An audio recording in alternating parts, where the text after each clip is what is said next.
I am thankful and honored and blessed to be here today. I hope it's okay to move that Kleenex box.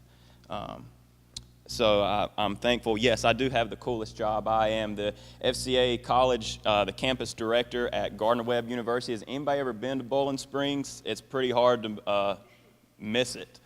One stoplight, 2 gas stations. I'm from a small town, so nothing new to me. And then I also coach baseball. I'm assistant baseball coach there. So I do Jesus work in the morning, and then I scream my head off in the afternoon, and then do a lot of repenting in the evenings before I go to bed. So I have a great job, and I'm excited. But I really just want to share with you guys tonight what I have found to kind of be my life story, and that is the great Scottish theologian William Barclay said there's 2 great days in a person's life. And he said it's the day you're born, and it's the day you found out why. And for me, I didn't really find out why I was born until I got to that 18, 19, 20, 21, 22-year age period where I was going from a senior in high school to a sophomore, junior in college. And so long story short, to just kind of backtrack there, is I grew up in a great home, a Christian home. My mom and dad are awesome. They loved me. They raised us. I tell people all the time, I was saved pretty much when I was born. So I came out believing in Jesus and praising Jesus. I got saved in my parents' bed when I was 7. I remembered I was 7 years old, and I understood what faith was. I understood what Jesus has done for me. I understood all that went into that. But it really never had no depth. And so I was also blessed. The biggest part of my life and our family's life was sports was so big. It's because God had favored us and blessed us to be really, humbly speaking, phenomenal athletes. My dad was a great athlete. My brother played professional baseball. And then here I come along, and I was pretty good as well. And so I grew up really being more of a fan of Jesus and really promoting my own self and my sports game. As I was all about baseball, I was really just living for myself, and I was going to be the best baseball player that I could ever be. And I was going to play pro baseball, and I said the right things from a faith perspective. But inside, I wasn't really living. I was all about myself. And so to 2007 to 2009 is really where I want to get to, because the 3 largest events in my life really happened, I'd say, is one, my dad lost his job. So here's my hero. My dad, he taught me everything I knew about sports and life and coached me everywhere I went and loved me like crazy. And so he lost his job, and I saw my family struggle for the first time financially and spiritually, get attacked.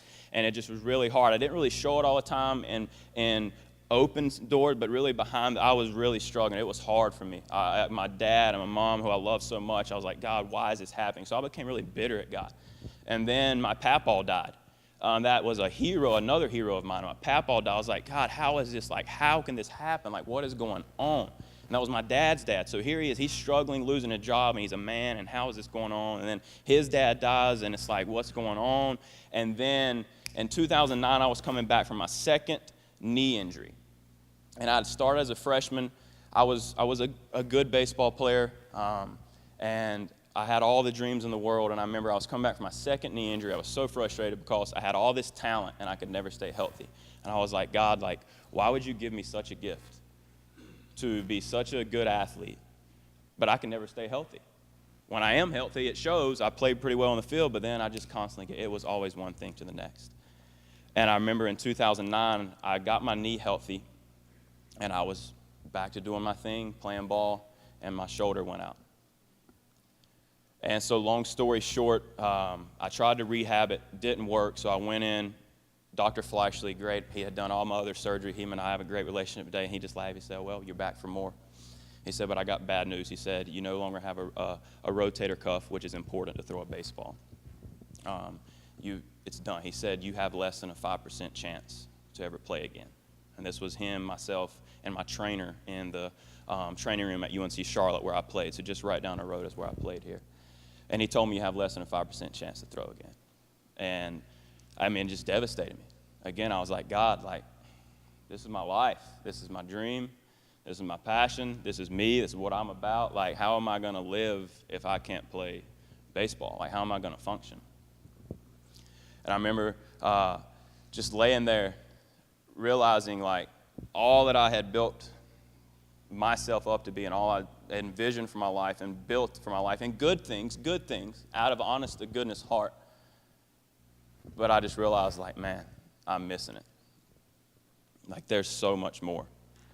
And it just, those moments, like you have those moments, especially as a Christian, like, where it's like God just hits you with a 2x4.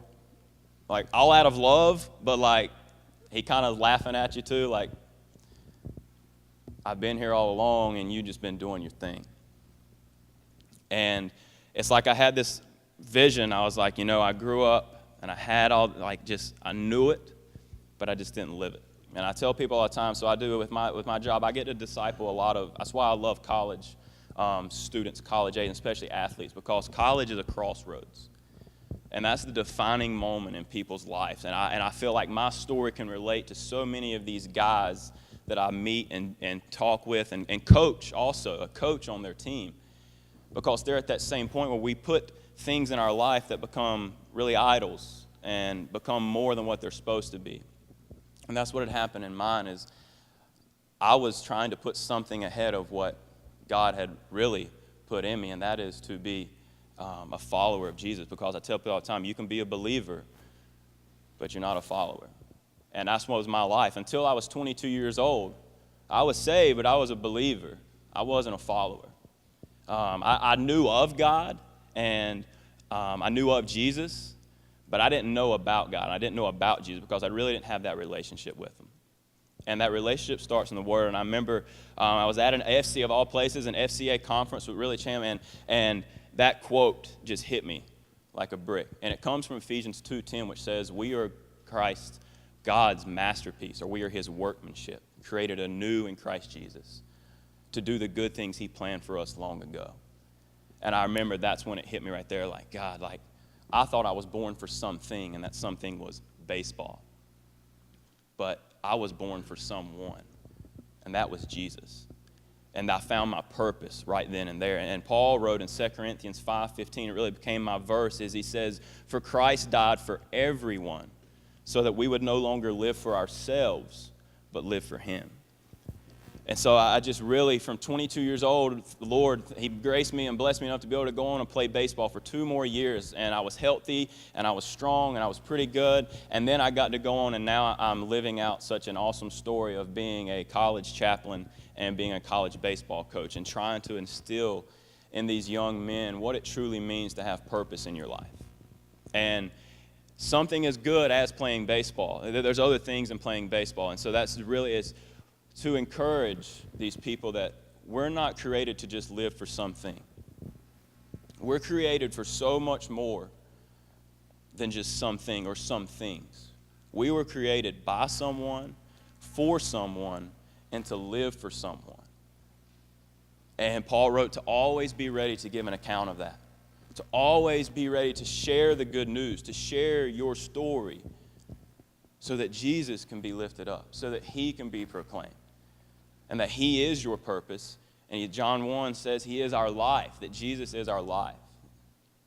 And that's just really where my story, and here I am. And I'm not perfect. I still struggle, and I still have to remember that purpose every day, that Jesus is my purpose. Every day when I get up, 1 Corinthians 10:31, whatever you do, do it all for the glory of God. And that is to glorify Jesus. That's my purpose. That's what I coach for. That's what I disciple for. That's what I live for, and all. That's what I lift weights for. That's why I have conversations, is to just glorify God in all that I do, and let him work in me, and let him be the driving force behind all that. And so, it just really, if you're out there, whatever you're going through, it's not about something. Again, it's about someone. That's just what I just encourage you. And my prayer for myself and for you guys is to always remember that. That wherever you're going through, wherever you're at in your life, whether it's relationally, financially, career, whatever's going on, to remember that you were created by someone, for someone. And remember that, to live for someone. And I challenge that. I encourage you to that. And again, it starts with the Word. Really get into the Word and crave the Word. And let Jesus just mold you and shape you into who he wants you to be. Thank you, guys.